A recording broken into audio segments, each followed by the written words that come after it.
This might be my personal favourite season, so just be prepared. In season 4 of the Trailer Park Boys, we see everybody in opposition. The roles have been reversed, power dynamics have been changed, and Ricky is on top. That's the important thing. Meanwhile, Julian, Lahey and Randy are all getting out of jail. They have to live with absolutely nothing. 3 of them are without a trailer or like a car. It's interesting to see these previously powerful people at such a low point in their lives. And of course, because Ricky is on top, it is a very chaotic season, and we live for that. I also think this season has some of the best opens, my personal favourite of which is when they're all watching the Sasquatch documentary and they end up beating each other up with baseball bats. Peak comedy. So Julian's got no money and nowhere to go this season, and it's kind of narratively satisfying for me to see him in this position.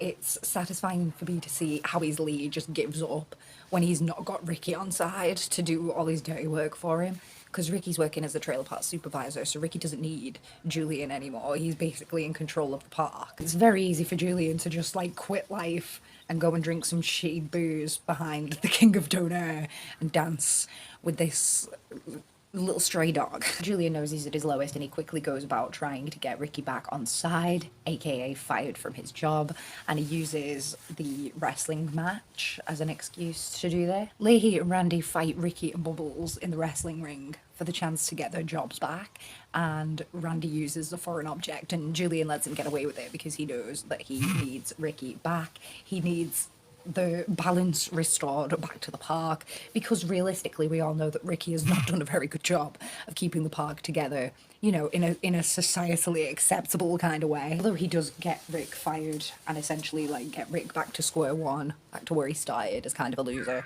he does let Ricky bulldoze those arseholes cars, so you know.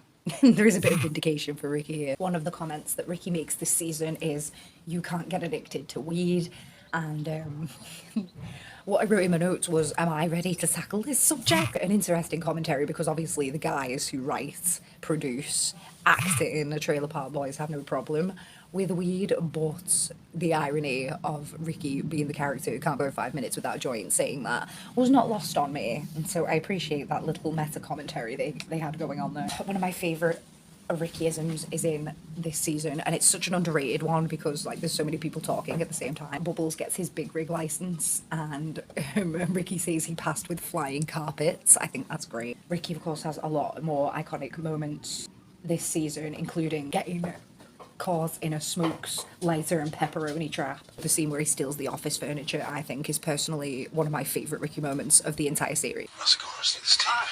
Wait, we're just actually about to start a production meeting. Yeah, no, there's new furniture coming here in about 5 minutes, so I'm just gonna take this stuff. Just let me call my supervisor, please. Actually, I'd love to, but we need that phone, so sorry about that. Who said you could take this stuff out of here? I mean, we need this. Paul or Jeff, is it at head office? Jeff? I don't know. You talked to Jeff? Yeah, cool. There's gonna be new shit here in about 10 minutes. It's a lot nicer than this. Oh, we're getting shitty stuff. We're getting new stuff. Brand new, it's great. Keep it I just coming up talked this way. to Jeff and we're getting new stuff. Keep it moving. We get a lot more Bubbles-centric episodes this season to explore a few more sides of the character, and there's especially some exploration that I'll be getting into a little bit later of a whole different side of his character. But I think that Bubbles as a character very easily becomes stale. Like, he's kind of the goody two-shoes kind of guy. He was mostly played for laughs in the beginning, but I appreciate the fact that the writers saw his potential and saw that he could have these many sides and chose to explore that the way that they did. One of the ways that they choose to do this is by introducing the Green Bastard, who is of course an iconic character. It's Bubbles' wrestling persona. It's actually a little taste of what's to come in the season, because we see that when Bubbles is performing as the Green Bastard, he's nowhere near as caring or considerate as he is when he's Bubbles, and it's kind of a way to let out some of his frustration, maybe. And we see that Bubbles has a lot of creative ways to get rid of his frustration. Pretty sure this season also marks the first time that Bubbles says greasy, which is iconic. Another character I want to talk about really quick that might seem a little bit random is Barb. I haven't mentioned her a lot, but she hasn't really got that much development, and I feel like she really comes into the fore in this season. It's revealed that she might have to sell the park, and as a result she's had to move out of her home and move into the park to save money. In order to do that, she kicks Randy and Lahey out of the trailer. She's been making lunches for Ricky and stuff, and she starts moving in on him and reveals at the end of the season that she wants to marry him so that she can take over the park and basically oust Jim and Randy. This might seem like it comes out of nowhere, especially as I may have mentioned first season that people see Barb as this motherly figure.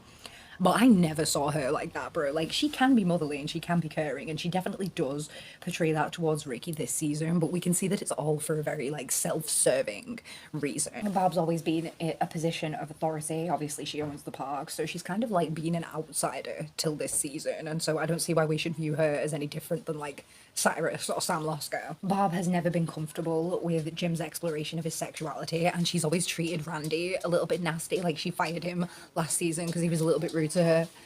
Oh my god, that's the biggest beat I ever seen. They're fucking huge, mate. They're like genetically altered or some shit. Basically, like, just, you can tell that she's not comfortable with Jim, and so she, like, tries to just ignore that part of him, which is not really, like, a healthy way to continue the now ex relationship. I always kind of thought Barb was a bitch, and now she's using Rick to basically throw Jim and Randy out of the park so she doesn't have to look at them and be reminded of her own failures or whatever. And I think that's selfish. Jim Lahey, he does, of course, through the wrestling match, get his job back, and it is quite quick. It's in episode 4, but then of course he has to clean up the mess that Rick has made in his absence, which includes like a load of bills, illegal TV being streamed into the park, etc, etc. Even though he got what he wanted, he learns that it's going to be a lot harder than it was originally to get this park back in shape. Meanwhile, Rick gets to go off and live his unexamined life without dealing with any of the shit that he's caused. In this season, Lahey gives Rick the rant about the shit abyss. He says when you stare into the abyss,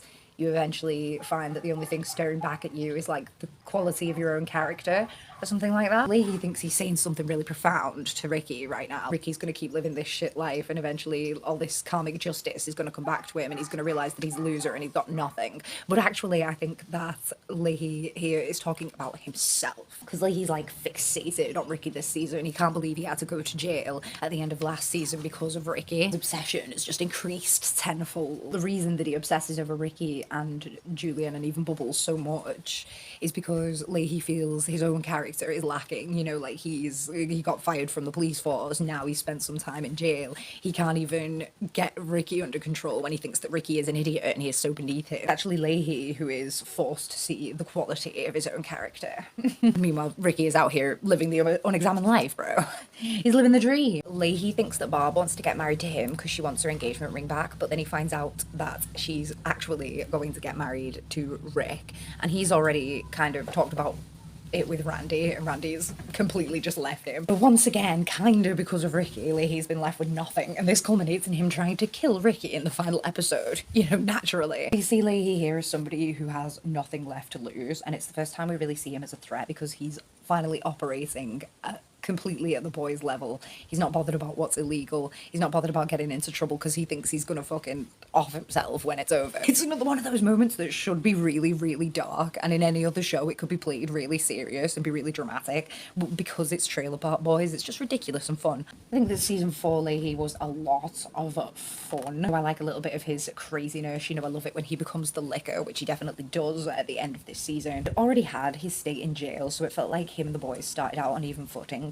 this season, and his obsession with Rick is sad. It's sad that he can't just get on with his life and let Ricky get on with his as long as he's not hurting anybody. So that makes Jim sympathetic, and all of this setup throughout these 4 seasons finally kind of allowed me to start liking him in season 5. It finally happened. He does, however, have some iconic moments in this season. I'm personally a fan of no shit talk till we're back in power.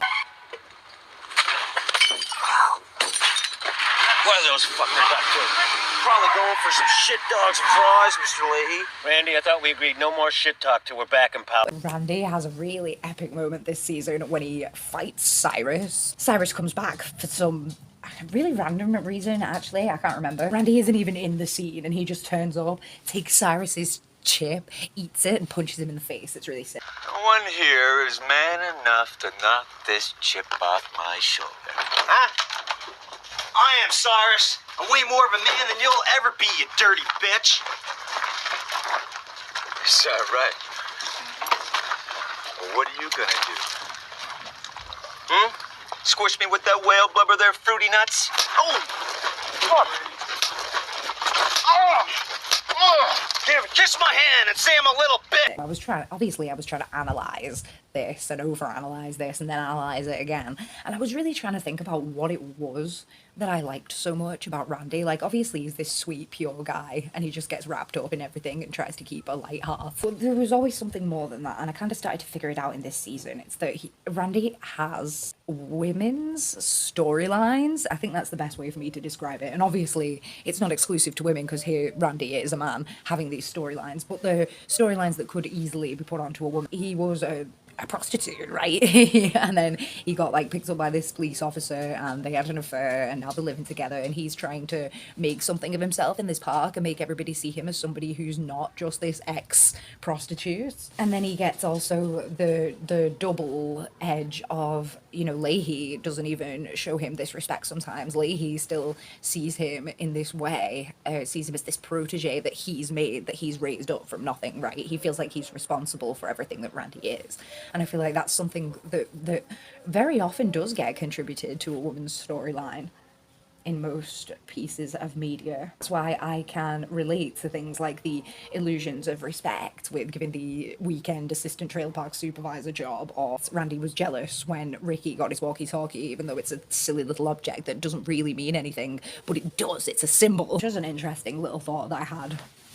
I think that maybe Randy's storylines are personally relatable to me. I don't know. Not that I've ever been hooking for cheeseburgers. I swear. His storylines when it comes to Smokey, his like alter ego with the prostitution thing, I think that it often relates to like Randy and his empowerment. Like in this season, he says, "I'm not the type of guy you see on the side anymore."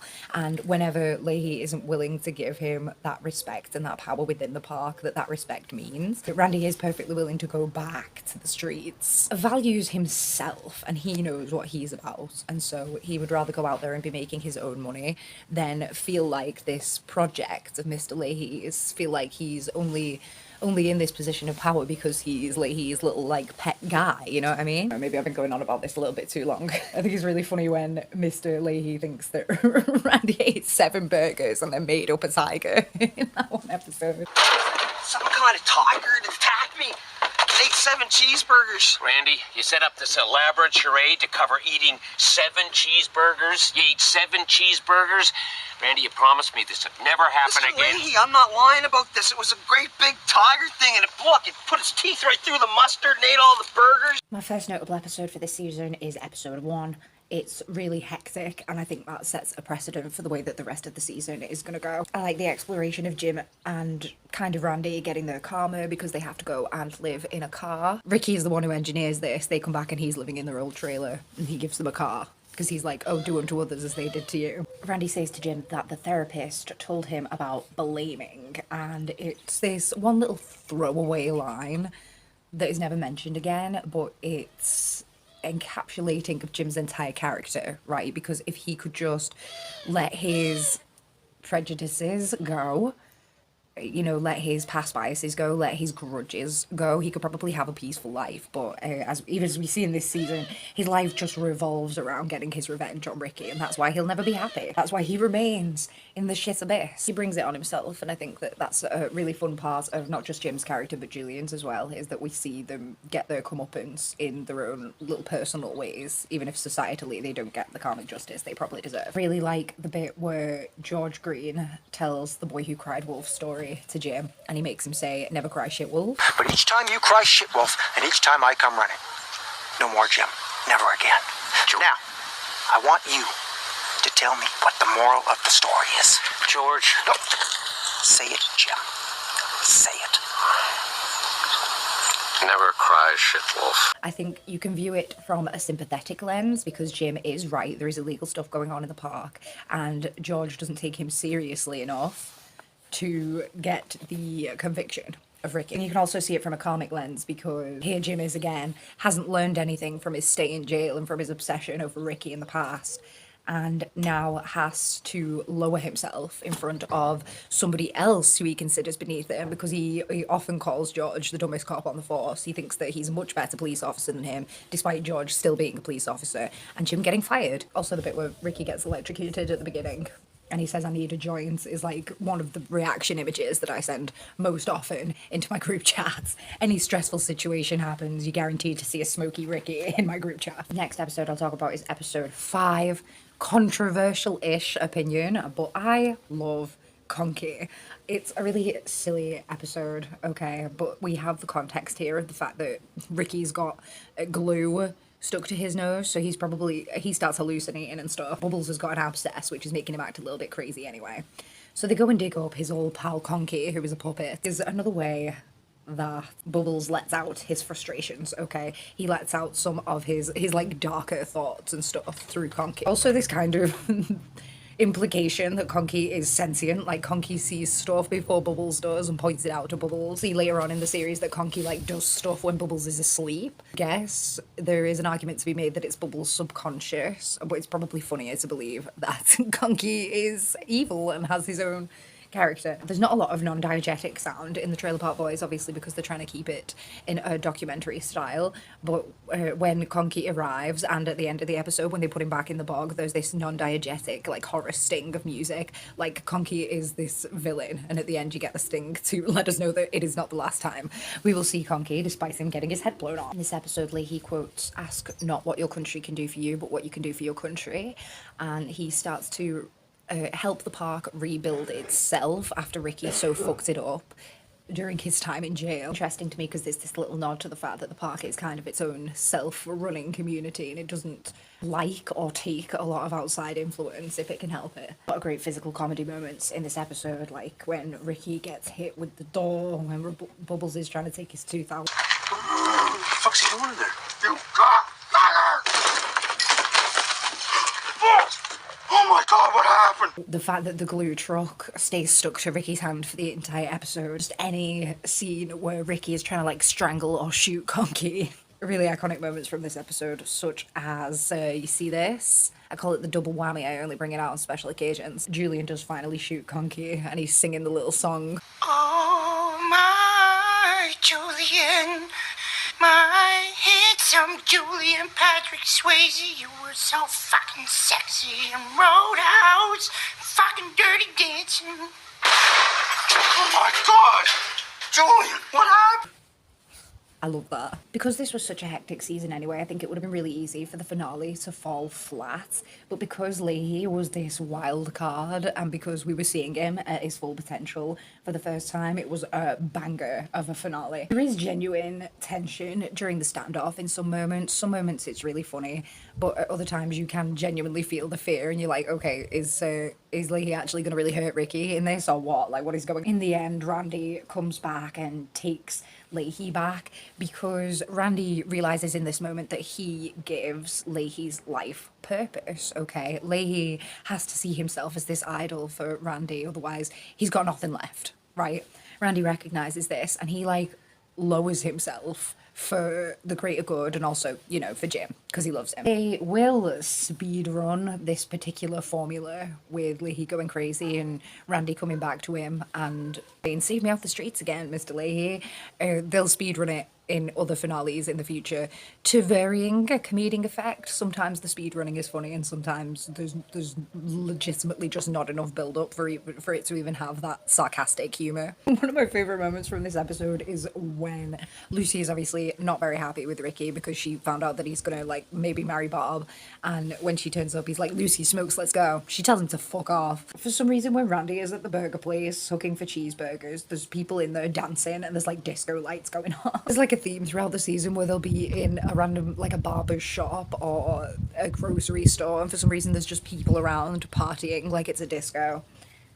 Just a random little background detail that never fails to make me laugh. Ricky, of course, gets shot in the standoff, not by Lahey, who's aiming a gun at him, but by the police officers who are trying to shoot Lahey and incapacitate him.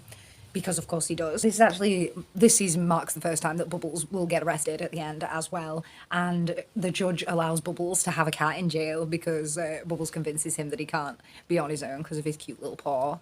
But that's not true. So Bubbles just swindled this judge into letting him have his cat in jail, which I think was pretty sweet. As far as my notes for the whole season goes, I think that it was epic. I think that it was ambitious. I think it was a lot different than anything that they've done before and a little bit more crazy. But I think that it really paid off. Like I said at the beginning, this is probably one of my favorites, if not my favorite season. We have our first big cliffhanger that makes it feel like it could be maybe a different dramatic show in episode 7 when Lahey blows up Rick's tree trailer. You can really see that they're just going for a bigger feel this season. I think the foreshadowing in this season is really on point. I've said that the dramatic irony in this whole series is great, but in this season you've got things like Trevor with the, I think it's leopard print jacket on. And in an earlier episode, all of Bubbles' cats are in heat, and so they're kind of attracted to Trevor. And then later on, when Steve French, the big mountain lion, shows up, he's also in heat and attracted to Trevor. And it's maybe the episode before or something like that, but it just shows a greater sense of continuity and just gives the whole season this bigger feel, this more planned and streamlined feel. It just feels like a bigger thing this season. I don't know. Another great season for J-Rock. I have his album cover on my phone, the one where he's getting arrested and the boys are in the background. The fact that he doesn't actually go to jail for it, and because he wants to sell more albums, and people who get community service and don't sell albums, he has to live under his mum's trailer and pretend that he's in jail for this entire season. This is the season with Rick's 6-paper joints. My personal favourite Green Bastard moment is right before the credits roll when he's fighting Corey and he's like, "Oh, you okay, Corey? I don't give a fuck, actually." Oh my God, it's fucking devastating. You all right, Corey? I don't give a fuck, actually. I love Bubbles so much. My favourite episode of this season that I have not mentioned is episode 2. I think that this episode is like banger scene after banger scene, and you cannot convince me otherwise. It opens with the scene where the satellite guys show up and Ricky loses his temper and ends up throwing all the satellites through the windshield off the roof. Fuck's sake, Ricky, what the fuck are you doing with the satellite? I paid $10 I want my fucking satellite signal! Danny, chill the fuck out. I'm fucking trying here. I'll be back up in a bit. Oh, Jesus, boys, look out. I know what's coming. What the fuck is wrong with you? Jesus. Take every fucking one of these down the fucking ground. Is that what you want? Ricky says NASA instead of NASA, which is one of the community's favourite Rickyisms. This season as well is one of the best Donnie seasons so far. Like, he has been in the background before, but this season has got some of my favourite Donnie moments, and one of them is at the end of the satellite scene when he's Fucking van. There, they're in the fucking van to leave. $10 a month! like $10 a month. Then we go into the scene where Ricky takes Lahey&Randy's car when Randy's having a shower, and he's like, 2 things: put on some pants and fuck off. I'm the park supervisor and you fucked around. I'm taking it. Ricky? And I'm taking your fucking breakfast. Ricky, for Christ's sakes. Have a heart. This is where we live. 2 things, Lahey. Put on some fucking pants and fuck off.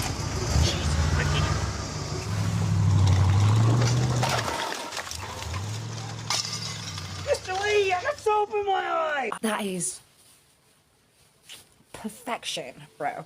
It's the return of Smokey in this episode when Randy dons his cowboy hat and boots and goes out to hook for cheeseburgers. And you know I love a bit of Smokey. Seeing Jules on the swish while Rick flourishes is personally satisfying to me, like I said earlier. Jim hunting with the crossbow to get Randy a cheeseburger and eventually making him one out of a dirty old Blue Jay is absolutely epic and is the kind of man that I need in my life. Even though he has a bow and arrow and not a gun, Lahey does of course end up shooting Ricky. I think this is one of the sweeter Lahey&Randy moments for me, and they definitely got lost later on in the season. I feel like their relationship kind of gets flanderized a little bit so that they are more of like a comedy duo than a romantic duo, and that hurts my little heart, bro. The end of the episode is the reveal of Rick's like 8 or 9 fucking massive weed fields that are growing up because of Mars or some shit. It's an epic end to an epic episode. It's got to be one of the best episodes in the entire series, like hands down. And that is all she wrote, boys. Ooh, I'm gonna go to the shop and get chips pop in a bar. Do you want anything?